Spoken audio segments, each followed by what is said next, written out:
Hello students, आप सभी का ITI MCQ डेली अपडेट्स में स्वागत है।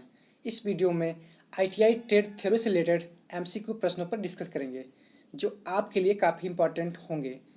स्टूडेंट्स, प्रत्येक प्रश्न से रिलेटेड जो भी टॉपिक होंगे उसे भी कवर करेंगे, तो आप वीडियो के प्रत्येक क्वेश्चंस को ध्यानपूर्वक देखें, एक भी क्वेश्चंस को स्किप ना करें। स्टूडेंट्स, अगर वीडियो अच्छा लगे तो लाइक करें। अगर इस चैनल पर पहली बार आए हैं तो चैनल को सब्सक्राइब जरूर करें। स्टूडेंट्स, चलिए वीडियो स्टार्ट करते हैं। आज की वीडियो का पहला क्वेश्चन है, एक्स से इंगित रेती के भाग का नाम बताइए। स्टूडेंट्स, आप लोगों के सामने एक फाइल बनी हुई है जिसमें एक्स डिनोटेड किया गया है, उस भाग का हमें नाम बताना है। तो इसके चार ऑप्शन हैं, A edge, B heel, C tang, D shoulder. Students, जो एक्स से डिनोटेड है उसको हील बोलते हैं और इस भाग को हम बोलते हैं टैंग, और इस भाग को जो बोलते हैं हम शोल्डर बोलते रहते हैं। और जो एज होता है ये ऊपरी भाग होता है और इस भाग को हम पॉइंट्स बोलते हैं जो सबसे लास्ट में होता है। तो इस क्वेश्चन का जो राइट आंसर है हमारा ऑप्शन नंबर बी। स्टूडेंट्स, और ये जो है हमारा हैंडल होता है, इसके आगे एक रिंग टाइप्स की बनी होती है जिसको हम फेरुल बोलते हैं। तो इस क्वेश्चन से इतना ही। चलिए अगला क्वेश्चन देखते हैं। क्वेश्चन नंबर 2, इस औजार का क्या नाम है। आप लोगों के सामने एक फिगर है, इसे आप लोग देखें। इसके द्वारा हम किसी जाप पर किसी सतह से समानांतर लाइनें खींच सकते हैं। इसके चार ऑप्शन हैं, A jenny calliper, B inside calliper, C outside calliper, D firm joint calliper. Friends, इसे हम जेनी कैलिपर कहते हैं। तो हमारा जो राइट आंसर है option number A, jenny calliper के द्वारा हम किसी भी जॉब पर किसी सतह से समांतर लाइनें खींच सकता है। जेनी कैलिपर का दूसरा नाम होता है हर्माफ्रोडाइट कैलिपर्स या ऑड लेग कैलिपर्स बोलते हैं। तो आप लोग वीडियो पॉज कर इसे लिख लें। अगर लिख लेंगे तो आप भूलेंगे नहीं। आप प्रत्येक क्वेश्चंस को लिखते जाएंगे तो आपके पास कुछ ही दिनों में बहुत सारे क्वेश्चंस हो जाएंगे जो आपके किसी भी एग्जाम के लिए इंपॉर्टेंट होंगे। तो स्टूडेंट्स, प्रत्येक क्वेश्चंस को आप लिखते जाएं। चलिए अगला क्वेश्चन देखते हैं। क्वेश्चन नंबर 3, छेनी में यक्ष द्वारा प्रदर्शित कोण का नाम क्या है। तो आप लोगों के सामने देखा गया है, चिजलिंग के समय हम किसी जाप पर जब छेनी रखते हैं तो उसका कोण क्या है, उसमें विभिन्न प्रकार के कोण बनते हैं, तो उसी कोणों की बात की जा रही है। आपको बताना है यक्ष से इंगित जो एंगल है उसे हम क्या कहते हैं। तो स्टूडेंट्स, इसमें हमारे 3 प्रकार के कोण होते हैं और एक जो होता है इंक्लाइनेशन एंगल। स्टूडेंट्स, जो हमारा अल्फा जो है ये डिनोट जो कर रहा है इसे हम कहते हैं क्लियरेंस एंगल, और जो छेनी का जो हमारा जो धार होता है, जो पॉइंट का एंगल होता है उसे हम पॉइंट एंगल कहते हैं। तो जो एक्स डिनोटेड है वह पॉइंट एंगल है। उसके बाद जो ऊर्ध्वाधर रेखा अर्थात जो हमारा क्षैतिज से बना है तो इसे हम बोलते हैं रैक एंगल। तो एक्स की बात हो रही है तो हमारा वो है पॉइंट एंगल। और स्टूडेंट्स, जो छेनी का झुकाव होता है क्षैतिज से उसे हम कहते हैं चिजल एंगल या इंक्लाइंड झुकाव या झुकाव कोण। तो फ्रेंड्स, इसका राइट आंसर है हमारा option number B, right answer है। चलिए अगला क्वेश्चन देखते हैं। क्वेश्चन नंबर 4, सीट मेटल कार्य में हेम फोल्डिंग का क्या उद्देश्य है।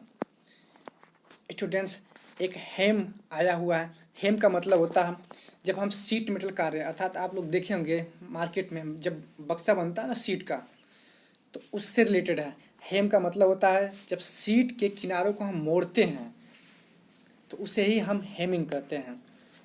तो स्टूडेंट्स, इसके 4 ऑप्शंस हैं, देख लेते हैं। ऑप्शन ए, वर्गाकार डिब्बे को बनाने में सहायक होता है। बी, सीट मेटल को सरलता से मोड़ने में सहायक होता है। सी, काटने के बाद खुरदुरे किनारे बनाने से रोकता है। डी, सीट की क्षति से बचाता है। तो स्टूडेंट्स, इसका राइट आंसर है हमारा सीट को क्षति से बचाता है।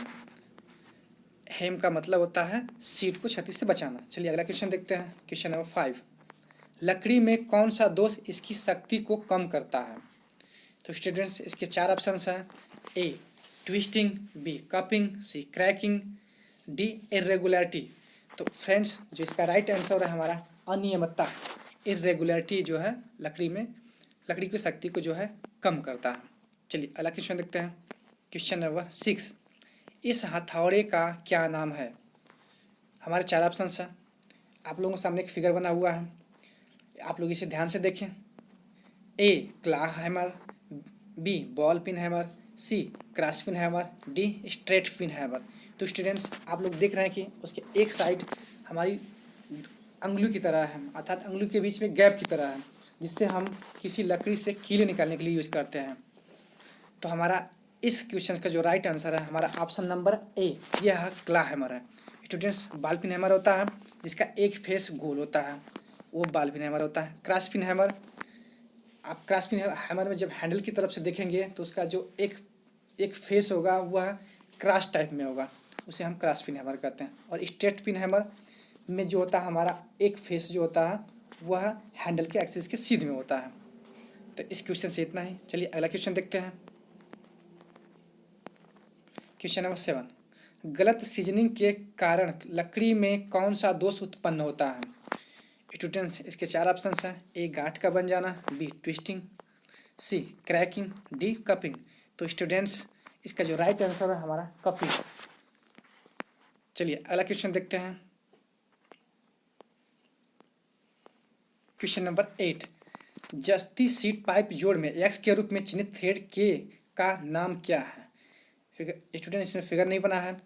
तो जब हम गैल्वेनाइज्ड शीट पाइप जॉइंट्स को करते हैं तो उसमें जो थ्रेड्स भी बनी होती है। तो फ्रेंड इसके 4 ऑप्शन हैं। A hemp, B full form thread, C tapered male thread, D parallel female thread. Student इसका जो राइट आंसर है हमारा ऑप्शन नंबर बी। चलिए अगला क्वेश्चन देखते हैं। क्वेश्चन नंबर 9, सीट के सिरों को मोड़ने हेतु किस प्रकार के नाच का प्रयोग किया जाता है?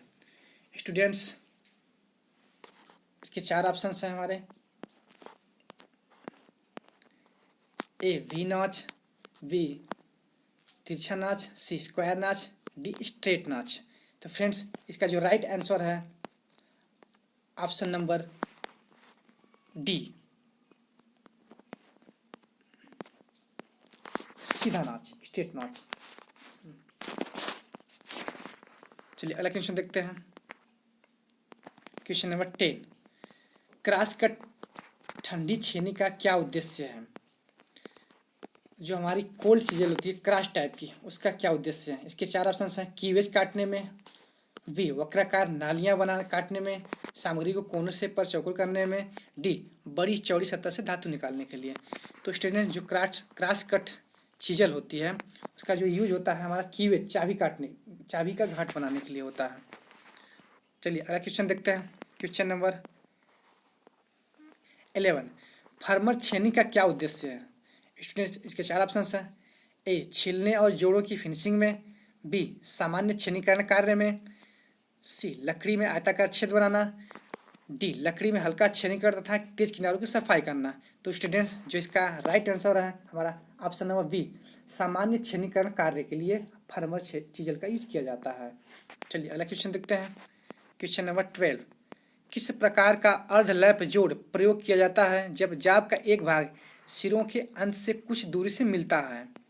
तो स्टूडेंट्स इसके 4 ऑप्शन हैं। Underlap input, B cross lap joint, C middle lap joint, D corner half lap joint. Students lap joint कहते हैं जब एक दूसरे के ऊपर सीट को चढ़ाकर जोड़ा जाता है। तो इसका जो राइट आंसर है हमारा option number C, middle lap joints. चलिए अगला क्वेश्चन देखते हैं। क्वेश्चन नंबर 13, 90 डिग्री मोड़ और अंदर से निकले हुए किनारों के साथ धातु ट्रे बनाने के लिए किस प्रकार के नाच का उपयोग किया जाता है? स्टूडेंट्स नाच जो होता है जब सीट को जब मोड़कर या काट कर जब बनाया जाता है कोई चीज़ बॉक्स वगैरह, तो हम किनारों को जब 2 किनारे मिलने वाले होते हैं तो उसको हम काट देते हैं वी टाइप्स में, तो ताकि मिलते समय वो आपस में जोड़ फिट बन सके। स्टूडेंट्स के 4 ऑप्शन हैं। A V notch, B slant तिरछा notch, C square notch, D straight notch. इसका जो राइट आंसर है हमारा option number A V notch. चलिए अगला क्वेश्चन देखते हैं। क्वेश्चन नंबर 14, 90 डिग्री मोड़ने हेतु किस प्रकार का नाच प्रयोग किया जाता है? स्टूडेंट्स इसके भी 4 ऑप्शन हैं। ए वी नाच, बी स्लैंट नाच, C square notch, D straight नाच। तो हम जब भी शीट से कोई बक्सा इत्यादि वगैरह बनाते हैं तो जो जोड़ मिलने वाले भाग हैं उसको हम वी टाइप्स में काट देते हैं, अर्थात 40-45 डिग्री पर काटते हैं ताकि हमारा 90 डिग्री पर मिल जाता है। तो इसका भी राइट आंसर हमारा option number A, V notch. चलिए अगला क्वेश्चन देखते हैं, क्वेश्चन नंबर 15। लकड़ी की आंतरिक कटिंग के लिए किस प्रकार की वक्र कटिंग दस्ती आरी प्रयोग की जाती है? इसके 4 ऑप्शन हैं, कंपास आरी, की होल आरी, सी कोपिंग आरी, डी फ्रेट आरी। तो स्टूडेंट्स जो इसका राइट आंसर है हमारे की होल आरी। चलिए अगला क्वेश्चन देखते हैं, क्वेश्चन नंबर 16। सीट मेटल कार्य के लिए उपयोग होने वाले स्टेक का क्या नाम है? तो स्टूडेंट्स सीट मेटल कार्य के लिए मुख्य रूप से हैचेट स्टेक का प्रयोग किया जाता है। तो हमारा ऑप्शन नंबर बी है राइट आंसर। चलिए अगला क्वेश्चन देखते हैं, क्वेश्चन नंबर 17। औजार का क्या नाम है? आप लोगों के सामने एक फिगर दिया हुआ है, आप लोग इसे देखें। इसके 4 ऑप्शन हैं, claw hammer, B tack hammer, C cross pin hammer, D straight pin hammer. तो स्टूडेंट्स यह क्ला पिन हैमर नहीं है और ना ही क्रॉस पिन है ना ही स्ट्रेट पिन है। तो हमारा जो राइट आंसर है हमारा tack pin hammer, sorry tack hammer. तो हमारा जो right answer option number B tack hammer. चलिए अगला क्वेश्चन देखते हैं, क्वेश्चन नंबर 18। चेन ड्रिलिंग के बाद धातुओं को अलग करने हेतु किस प्रकार की छेनी का प्रयोग किया जाता है? स्टूडेंट्स इसके 4 ऑप्शन हैं, A flat chisel, B web chisel, C cross cut chisel, D diamond point chisel. तो फ्रेंड्स चेन ड्रिलिंग के बाद हम मटेरियल्स को जो रिमूव करने के लिए हम वेब चिजल का प्रयोग करते हैं। तो हमारा right answer option number B. चलिए अगला क्वेश्चन देखते हैं, क्वेश्चन नंबर 19। किस प्रकार की स्टेक का उपयोग टेपिंग शंकु के आकार के लेखों को रिवेटिंग या सीमिंग करने के लिए किया जाता है? तो फ्रेंड्स इसके 4 ऑप्शन हैं, square stake, B hatchet stake, C blow horn stake, D bevel edge square stake. तो इसका राइट आंसर है हमारा option number C blow horn stakes. चलिए अगला क्वेश्चन देखते हैं स्टूडेंट्स, क्वेश्चन नंबर 20। यह आप लोगों के लिए रहेगा, इसका राइट आंसर आप लोगों को कमेंट्स बॉक्स में लिखना है। तो हम चलिए कल पूछे गए एक क्वेश्चंस का जो है हम आंसर बताते हैं। कल एक क्वेश्चंस पूछा गया है कि हार्ट अटैक से पीड़ित व्यक्ति में क्या लक्षण दिखाई देते हैं? तो स्टूडेंट्स जो उसके पीड़ित व्यक्ति होते हैं उसके होठ ब्लू कलर के हो जाते हैं। तो स्टूडेंट्स वीडियो का जो लास्ट क्वेश्चन आप लोगों के लिए है इसका आंसर जरूर कमेंट बॉक्स में लिखना। तो आज की वीडियो में बस इतना ही। वीडियो अच्छा लगे तो लाइक करें, सब्सक्राइब करें, वीडियो को एक स्टूडेंट से दूसरे स्टूडेंट को शेयर करें। मिलते हैं अगले वीडियो में, तब तक के लिए धन्यवाद।